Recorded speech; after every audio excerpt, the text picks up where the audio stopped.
안녕하십니까, 여러분. 말씀 묵상하는 홍집사입니다. 그래서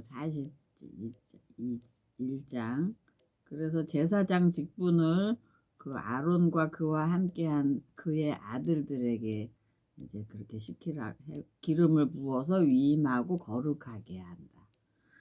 그러니까 베드로서에서 우리가 이제 우리한테 그랬잖아. 베드로가 너희는 택하신 족속이요 거룩한 나라요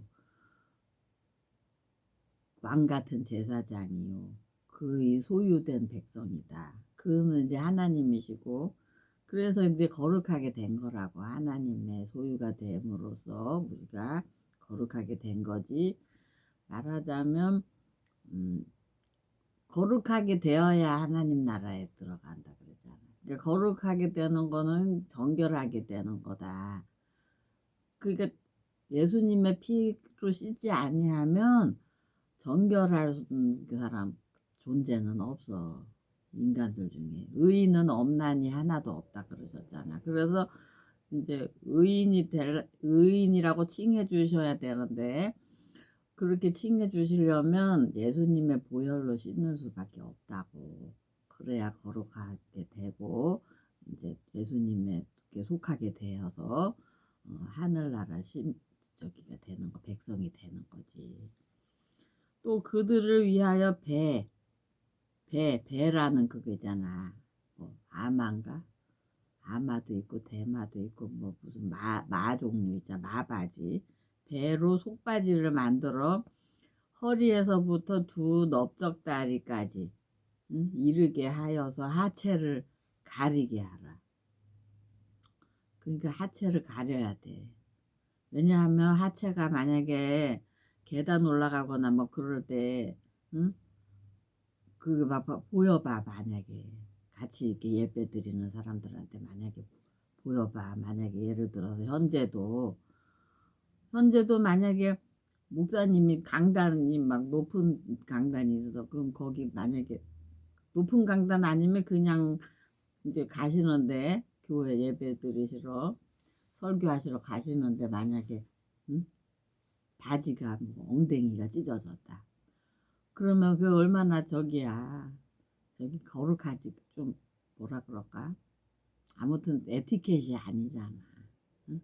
그 무슨 은혜도 안 되고 덕도 안 되잖아요. 그러니까 아론과 그의 아들들이 회막에 들어갈 때나 제단에 가까이에서 거룩한 곳에서 섬길 때, 거룩한 곳이란 것은 이 당시에는 다 하나님께 속한 곳이에요.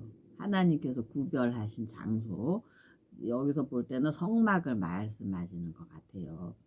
거룩한 곳에서 섬길 때 그것들을 입어야 그 속바지도 입고 그래야 죄를 짊어진 채 죽지 아니한다. 그러니까 이렇게 항상 다 이렇게 가려지는 게 그게 다 은혜야, 은혜. 응? 뭐야, 창세기 때부터 아담과 하와도 처음에는 다 벗고 살았었는데 그거 부끄러운 줄은 몰랐잖아. 그런데 선악과 마귀가 뱀의 형상으로 나타나서 저거 열매 저거 하나님이 먹지 말라 그랬냐? 그랬더니 하와가 뜬금없이 하나님이 하지도 않으시는 말을 하잖아. 뭐 보지도 말고 먹지도 뭐 보지도 말라 그러셨다고.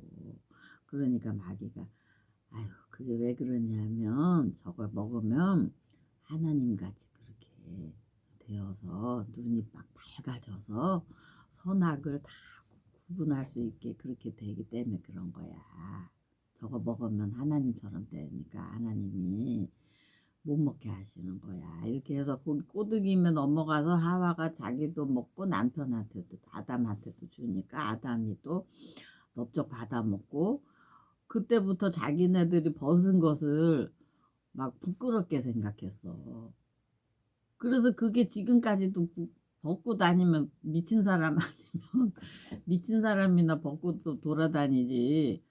다 부끄러운 거 다 아니까 다 옷을 입고 다니는 거잖아요. 근데 이제 그때는 옷이 없었잖아. 원래 벗고 있었기 때문에.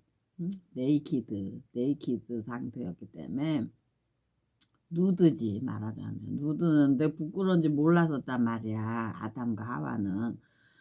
그랬는데 그거 먹고 나서 부끄럽게 생각하게 돼서 벗은 걸. 그래서 하나님이 그때 그 옷을 짐승의 가죽을 벗겨서 옷을 만들어 주셨잖아. 자기네들이 막 무화과 잎으로 막 가리고 여기 가리고 막 이렇게 밑에 가리고 막 그랬는데 이제 무화과 잎으로 가려봤자 뭐 얼마나 가려지겠어요. 무화과 잎이 뭐 요나서에도 호박덩굴이 햇빛에 시들듯이 박농쿨인가? 그땐 그렇듯이 무화과 나무 잎사귀는 마르면 이렇게 쭈그러들고 바스락거려 다 부서지고 없어지잖아. 그러니까 갈이나 많아야 또 뜯어서 또 가려야 되고 또 뜯어서 또 가는데 겨울에는 어떡하냐고.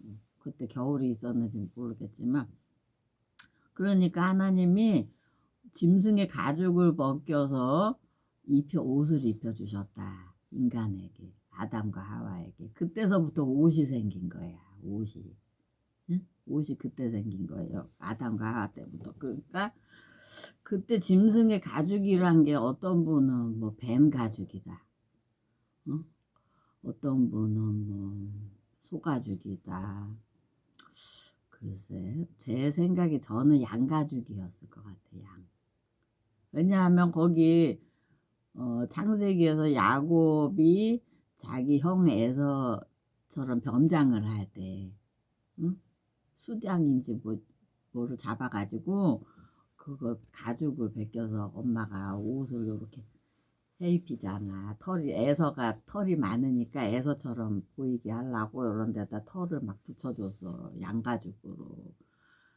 그런 게 생각이 나서 제 생각엔 양가죽 옷을 입혀주셨을 것 같아요. 그래서 그게 우리에게 은혜의 옷을 입혀주신, 우리가 예수 그리스도 옷을 입는데 사실 에스겔서에서도 나오지만 그러니까 은혜 받지 못한 것은 벌거벗은 사람들이야. 수치가 있는 거지. 근데 눈이 먼 사람은 자기가 벌거벗고 있는지 뭐가 묻었는지 뭐 들어온 게 묻었는지 피가 묻었는지 모른단 말이야. 그러니까 옷이 필요가 없어. 눈이 멀고 영적으로 눈이 멀고 귀가 먹고 그냥 자신의 실체를 잘 몰라. 그런 사람은 하나님의 은혜가 필요 없는 거지. 하지만 자신이 영적인 눈이 떠여 있어 떠져서 내가 벌거벗은 상태구나. 얼마나 수치스러운가. 그리고 막 내 모습, 더러운 게 묻은 나의 그 영혼의 그 모습. 그것을 볼 수 있을 때, 저기죠. 우리는 하나님께서 은혜를 주시는 거지. 우리가 나의 그 더러운 모습과 수치스러운 벌거벗은 모습을 하나님 앞에서 이렇게 아뢰을 때, 그럴 때 하나님께서 예수 그리스도의 보혈로 씻어주시고, 에스겔서에서도 그런 부분 나오잖아요. 네가 강보에 쌓인 피투성이 악이었을 때 내가 널 데다가 씻기고 무슨 뭘로 나중에 커서는 뭐 옷을 입히고 뭐 뭐를 쓰고 뭐 왕관을 씌우고 뭐 무슨 왕후의 관을 씌워주고 뭐 어떻게 했다고 막 그런 부분 있잖아요.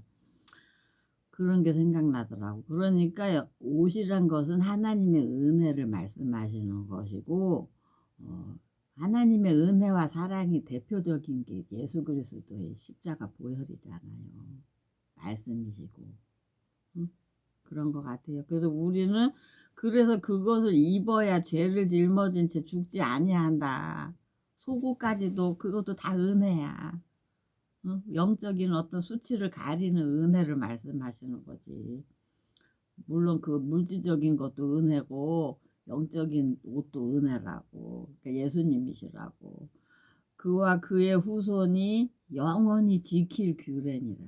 그러니까 우리 제사장 된 우리 크리스찬들은 하나님의 은혜로 옷을 입어야 되는데 그 옷은 예수 그리스도라는 은혜다.